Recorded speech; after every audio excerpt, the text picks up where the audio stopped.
Dear student, आज का हमारा टॉपिक है सप्लीमेंट्री यूनिट।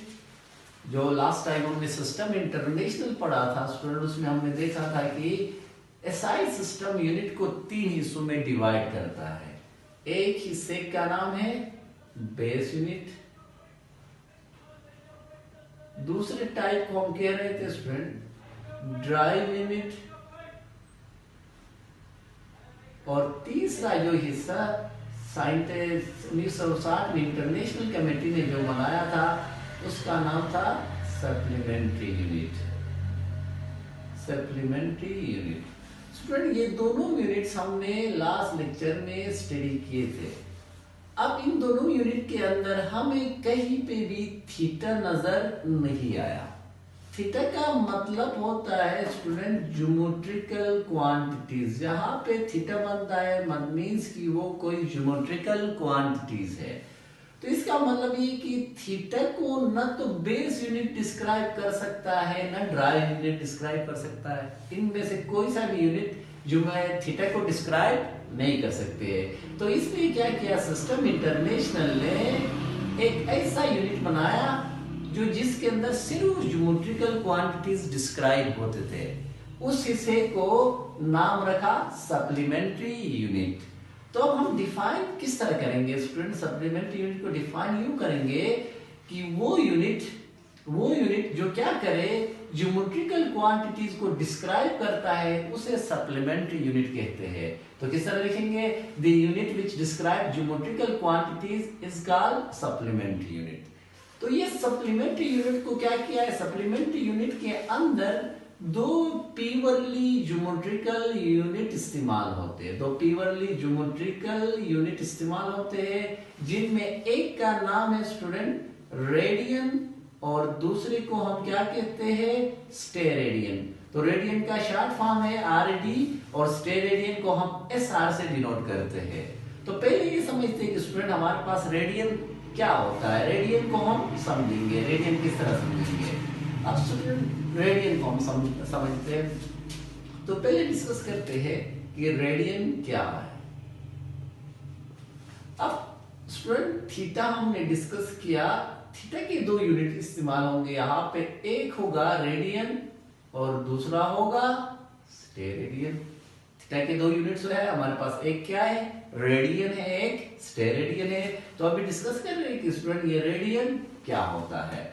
तो पहला पॉइंट ये डिस्कस करेंगे स्टूडेंट, मैं अगर आपसे पूछूं कोई क्वांटिटी लिखता हूं और एक कोई यहाँ पे मैं यूनिट यूज करता हूं। सपोज मैं ये कहता हूं कि मेरे पास यूनिट है केजी।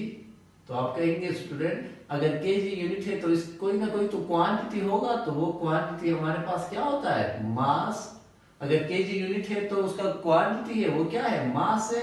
इसी तरीके से मैं अगर मीटर लिखूं तो जाहिर बात है किसी फिजिकल क्वांटिटी की यूनिट है तो वो फिजिकल क्वांटिटी हमारे पास क्या है? लेंथ है। तो इसी तरीके से स्टूडेंट अब हमने कहा कि रेडियन यूनिट है तो किसी फिजिकल क्वांटिटी का यूनिट होगा। तो वो फिजिकल क्वांटिटी कहलाता है स्टूडेंट प्लेन एंगल। क्या कहलाता है? वो हमारे पास जो फिजिकल क्वांटिटी है वो क्या कहलाता है? Plane angle. तो इसका मतलब स्टूडेंट जो रेडियन होता है वो किसका यूनिट होता है? वो प्लेन एंगल का यूनिट होता है।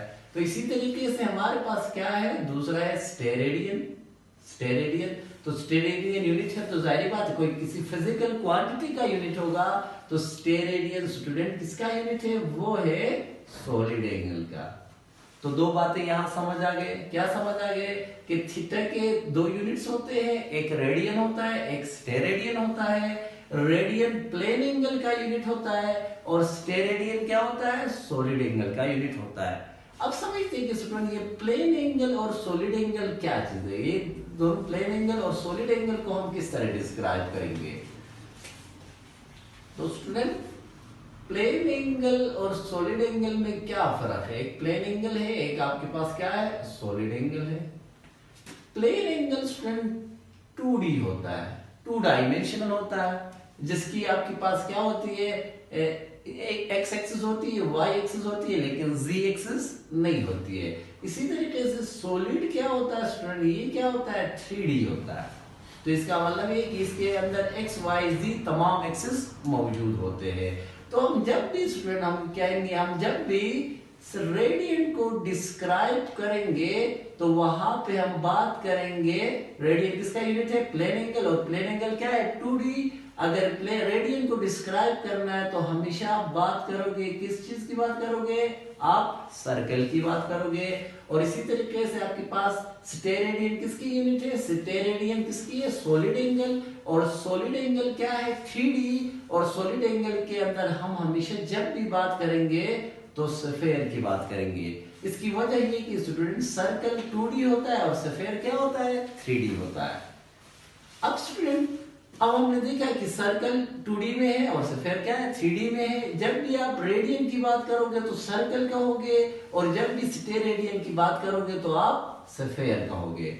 तो अब देखते हैं कि स्टूडेंट हमारे पास रेडियन को हम डिफाइन किस तरीके से करते हैं। तो अब हमें ये समझ आ गया कि रेडियन 2 डायमेंशनल एंगल होता है। अगर 2 डायमेंशनल एंगल को समझना है तो हमें सर्कल ड्रा करना पड़ेगा। सपोज स्टूडेंट ये हमारे पास क्या है? कोई सर्कल है, ये सर्कल है और ये सर्कल का सेंटर है, और इसी तरीके से ये सर्कल का क्या है? रेडियस है।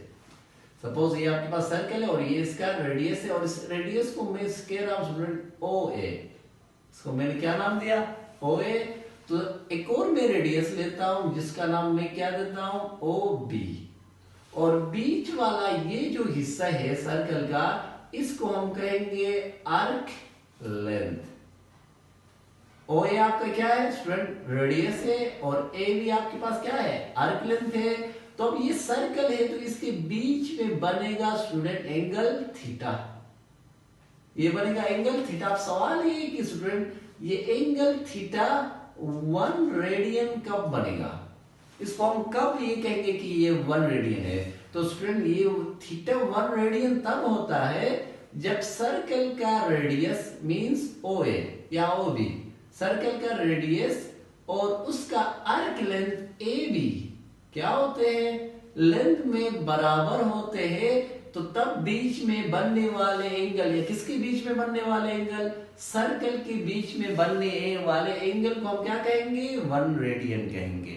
तो सिंपली हम ये कह सकते हैं कि स्टूडेंट किस रेडियन 1 रेडियन क्या होता है? 1 रेडियन वो एंगल होता है जो सर्कल के सेंटर में बनता है। सर्कल कहना है, सर्कल के सेंटर में बनता है। और कब बनता है? जब सर्कल का आर्क लेंथ और उसका रेडियस क्या हो? आपस में बराबर हो। तो अगर सर्कल का रेडियस और आर्क लेंथ आपस में बराबर होते हैं तो तब बीच में बनने वाले एंगल को हम 1 रेडियन कहते हैं। सपोज स्टूडेंट अगर ये सर्कल का रेडियस और आर्क लेंथ एक दूसरे के बराबर नहीं होते हैं तो उस एंगल को हम थीटा रेडियन कहेंगे। थीटा रेडियन का मतलब कुछ भी रेडियन हो सकता है, लेकिन वो 1 रेडियन नहीं हो सकता है। तो इसी तरीके से हम अब रेडियन को डिफाइन किस तरह करेंगे स्टूडेंट? डिफाइन इस तरह करेंगे, it is a unit of plane angle. ये क्या है? प्लेन एंगल का यूनिट है, 2 डायमेंशनल है, subtended at the centre of circle. अगर 2 डायमेंशनल है तो स्टूडेंट सर्कल की बात करनी है। It is a unit of plane angle subtended at the centre of circle by an arc. Student, arc means arc length. By an arc equal in length to radius of circle. इसका मतलब ये कि circle का radius और circle के arc length बराबर होते हैं तो सर्कल के सेंटर में बनने वाले एंगल को हम क्या कहते हैं? 1 रेडियन कहते हैं। तो आगे बढ़ते हैं स्टूडेंट। अब अगर सर्कल के रेडियस और आर्क लेंथ बराबर होते हैं तो वो बन जाएगा हमारे पास 1 रेडियन। तो इसका मतलब हम अब ये देखेंगे कि एक सर्कल के अंदर, एक पूरे सर्कल के अंदर टोटल कितने रेडियंस होते हैं। तो हमने इसको एक क्वेश्चन की फॉर्म में लिखा है। तो ये क्वेश्चन आपसे पूछ सकते हैं, how many radian in 1 circle? एक सर्कल के अंदर कितने रेडियंस होते हैं? तो रेडियंस किसी भी सर्कल के अंदर रेडियन निकालने का फॉर्मूला हमारे पास है student, circumference of circle divided by radius of circle. तो रेडियन किसका यूनिट है? थीटा का यूनिट है। तो इसलिए हमने क्या किया? रेडियन की जगह पे थीटा लिखा है, और ये सर्कमफेरेंस ऑफ सर्कल की जगह पे s लिखा है, और रेडियस ऑफ सर्कल की जगह पे हमने r लिखा है। तो रेडियन की जगह पे थीटा, सर्कमफेरेंस ऑफ सर्कल की जगह पे s और रेडियस ऑफ सर्कल की जगह में r। तो स्टूडेंट हमें पता है कि जब भी कोई चीज एक पूरा रिवोल्यूशन करता है तो वहां पे थीटा बनती है, कितनी बनती है 360 डिग्री। तो हम क्या करेंगे स्टूडेंट, थीटा की जगह पे 360 पुट करेंगे। इसी तरीके से सर्कमफेरेंस ऑफ सर्कल हमें पता है 2 पाई r के बराबर होता है, और रेडियस ऑफ सर्कल किसके बराबर होता है, जिसको हमने r से लिखा। r और r क्या हो गए, कैंसिल हो गए। तो इसका मतलब 360 डिग्री किसमें होते हैं, एक सर्कल में 360 डिग्री का एंगल होता है। तो एक सर्कल के अंदर कितने रेडियंस होते हैं स्टूडेंट, 2 पाई रेडियंस होते हैं। तो यहां से ये समझ हमें आ गया कि एक स्टेरेडियन क्या होता है, 1 स्टेरेडियन का मतलब ये होता है कि स्टूडेंट कि सर्कल के सेंटर में बनने वाला एंगल 1 रेडियन कहलाएगा अगर सर्कल का आर्क लेंथ और उसका रेडियस आपस में बराबर हो। तो इसी तरीके से हमने ये कैलकुलेट किया कि किसी भी सर्कल के अंदर कितने रेडियंस होते हैं, 2 पाई रेडियंस होते हैं। अब एक और क्वेश्चन एग्जाम में पूछा गया है कि स्टूडेंट कि proof that 1 radian is equal to 57.3 degree. तो ये अभी हम किस तरह प्रूफ करेंगे, अभी हमने फार्मूला पढ़ा student, as we know 360 degree is equal to 2 pi radian. अभी हमने प्रूफ किया ये बात। अब क्या करेंगे स्टूडेंट, 2 पाई को इधर शिफ्ट करेंगे तो डिवाइड में जाएगा और यहाँ पे 1 रेडियन बचेगा। अब 2 पाई, 3 पाई की वैल्यू 3.14 होती है, उसको 2 से मल्टीप्लाई करेंगे तो 6.28 आता है। तो इसका मतलब ये हो गया कि स्टूडेंट 360 और 6.28 को हम डिवाइड करेंगे तो हमारे पास आ जाएगा 57.3 डिग्री।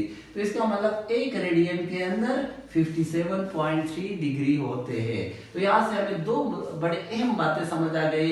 वो ये समझ आ गए कि एक सर्कल के अंदर कितने रेडियंस होते हैं, 2 पाई रेडियंस होते हैं, और इसी तरीके से जो एक रेडियन होता है वो 57.3 डिग्री के बराबर होता है। अभी हम आते हैं स्टूडेंट स्टेरेडियन पे। अब स्टेरेडियन क्या होता है, अब तो ये भी पता चला है कि स्टूडेंट स्टेरेडियन क्या होता है, सॉलिड एंगल का यूनिट होता है। और सॉलिड एंगल क्या होता है, 3D शेप होता है। और 3D शेप को हम हमेशा क्या करते हैं, स्फीयर लेते हैं। सपोज करें स्टूडेंट ये हमारे पास स्फीयर है, तो अब हम ये समझेंगे कि स्टेरेडियन, 1 स्टेरेडियन क्या होता है। सपोज करते हैं स्टूडेंट हम क्या करते हैं, इससे स्फीयर को कुछ इस तरीके से काटते हैं। ये स्फीयर का सेंटर है, सपोज ये क्या करते हैं, इसके सरफेस एरिया को हम कुछ इस तरीके से काटते हैं।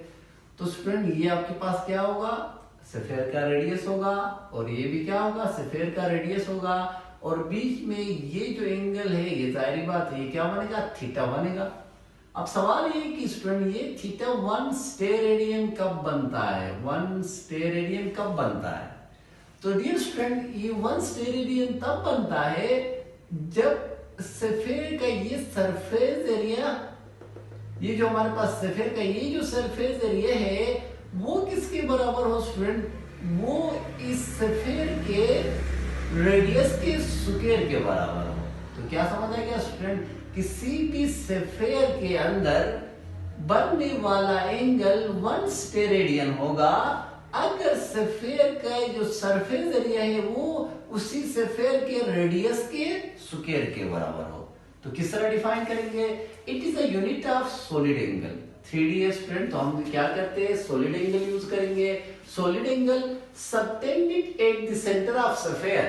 तो स्टूडेंट हम रेडियन में क्या कह रहे थे, सर्कल कह रहे थे, क्योंकि रेडियन 2D था, सर्कल भी क्या है 2D है। लेकिन स्टेरेडियन में हम स्टूडेंट क्या कहते हैं, स्फीयर कहते हैं, क्योंकि स्टेरेडियन सॉलिड एंगल का यूनिट है और सॉलिड एंगल क्या होता है, 3D होता है। तो हमने किस तरह डिफाइन किया, it is a unit of solid angle subtended at the centre of sphere by a surface of sphere. Student ये surface by surface of sphere equal in area to that of square, किसके equal to the area that of square having each side equal to radius of sphere. तो क्या होनी चाहिए, इसका जो area है हर side क्या है, रेडियस r के बराबर है। तो अगर सरफेस एरिया क्या हो, आपके पास r स्क्वायर के बराबर हो, तो इसको हम क्या कहते हैं, स्टेरेडियन कहते हैं। तो स्टूडेंट अब हमारा सवाल ये है कि अगर सर्कल के स्फीयर के सेंटर में बनने वाला थीटा 1 स्टेरेडियन तब होता है जब उसका सरफेस एरिया और रेडियस का स्क्वायर क्या हो, आपस में बराबर हो। तो अब हम ये देखेंगे कि एक स्टेरेडियन में एक स्फेयर के अंदर कितने स्टेरेडियंस होते हैं। तो स्टेरेडियन निकालने का फॉर्मूला हमारे पास ये है, surface area divided by R square. तो सरफेस एरिया किसके बराबर होता है, सरफेस एरिया ऑफ स्फीयर किसके बराबर होता है, 4 पाई आर स्क्वायर, और ये आर स्क्वायर, आर स्क्वायर और आर स्क्वायर कैंसिल होंगे स्टूडेंट, स्टेरेडियन थीटा की यूनिट है तो थीटा हमने लिखा, तो आर स्क्वायर और आर स्क्वायर हो कैंसिल होंगे, तो हमारे पास क्या बचेगा, 4 पाई स्टेरेडियन। तो स्टूडेंट ये हमारा